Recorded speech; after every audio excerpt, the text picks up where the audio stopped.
សួស្តីអូនអរគុណសម្រាប់សំណួរកាលពីម្សិលមិញបងបានផុសវីដេអូតាក់ទងនឹងការវះកាត់កាយស្នាមហើយមានបងប្អូនជាច្រើន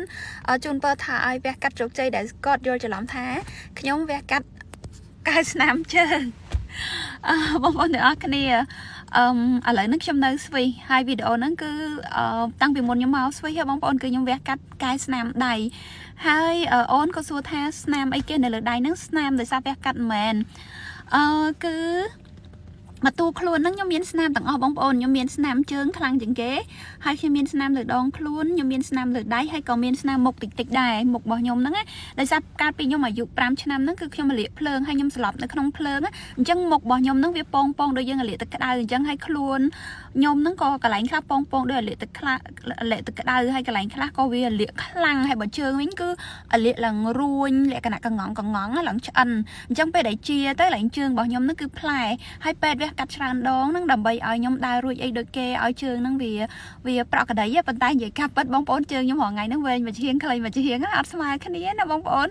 ហើយដៃរបស់ខ្ញុំហ្នឹងក៏លាកភ្លើងដែរហើយវាមានស្នាមផ្លែហើយខ្ញុំវះកាត់ច្រើនដងហើយដល់ពេលខ្ញុំវះយកកាយស្នាមលើកមុនហ្នឹងណាដល់ពេលហើយពេទ្យអត់ឲ្យយើងធ្វើការធ្ងន់នេះទេប៉ុន្តែខ្ញុំអត់ដឹងណាបងប្អូនខ្ញុំក៏ខ្ញុំធ្វើការធម្មតា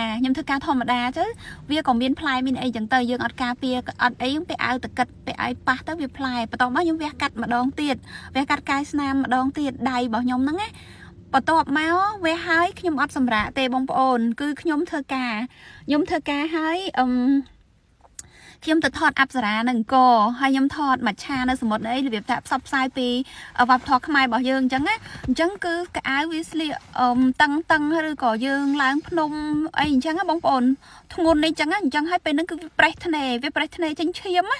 ចាបងប្អូនអញ្ចឹងហើយគឺវាផ្លែកាន់តែធំហើយផ្លែមិនត្រឹមតែផ្លែកាន់តែធំទេវាធ្វើឲ្យខ្ញុំឈឺកន្លែងស្នាមផ្លែហ្នឹងទៀតឈឺកន្លែងស្នាមផ្លែហើយ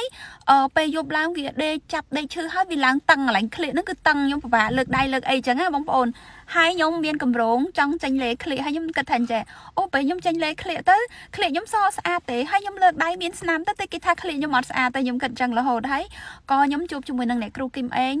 ងក៏គាត់ថាគាត់ជួយកែស្នាមដៃនឹងបានក៏ប៉ុន្តែត្រូវការខ្ញុំថែខ្លួនឯងដែរខ្ញុំត្រូវរឹតកែនខ្ញុំត្រូវបិទបង់ជាប្រចាំខ្ញុំកុំប្រើរបស់ធ្ងន់កុំលើករបស់ធ្ងន់កុំហាត់ប្រាណអីអញ្ចឹងណា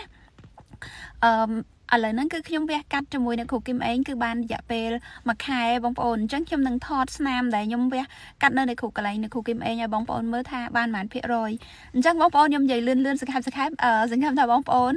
យល់ពីអ្វីដែលខ្ញុំនិយាយខ្ញុំមិនដឹងថាបងប្អូនស្ដាប់យល់អត់ទេហើយបើសិនជាបងប្អូនមានសំណួរអីខមមិននៅខាងក្រោមខ្ញុំនឹងបកស្រាយជូនបងប្អូនទាំងអស់គ្នាស្ដាប់អរគុណច្រើនសម្រាប់ការលើកទឹកចិត្តសម្រាប់ការជូនពរជម្រាបលា